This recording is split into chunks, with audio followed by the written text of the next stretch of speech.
ফজরের 2 রাকাত সুন্নতের পরে 100 বার দোয়াটি পড়ুন, দুনিয়া আপনার কাছে নত হবে, আপনি ধনী হয়ে যাবেন ইনশাআল্লাহ। নবীজি সাল্লাল্লাহু আলাইহি সাল্লাম সেই সাহাবীকে বললেন, তুমি কি ফেরেশতাদের দোয়া ও আল্লাহ তাআলার সৃষ্টিজীবের সকল সৃষ্টিজীবের তাসবিহ তুমি পড়ো না?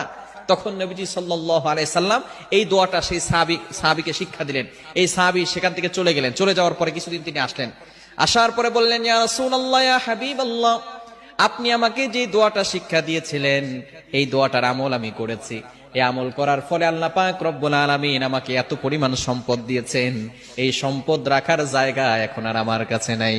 চমৎকার একটি দোয়া হচ্ছে সুবহানাল্লাহি ওয়া বিহামদিহি সুবহানাল্লাহিল আযীম আস্তাগফিরুল্লাহ, সুবহানাল্লাহি ওয়া বিহামদিহি সুবহানাল্লাহিল আযীম আস্তাগফিরুল্লাহ। কখন পড়বে?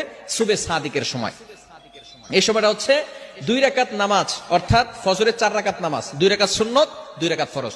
2 রাকাত সুন্নতের পরে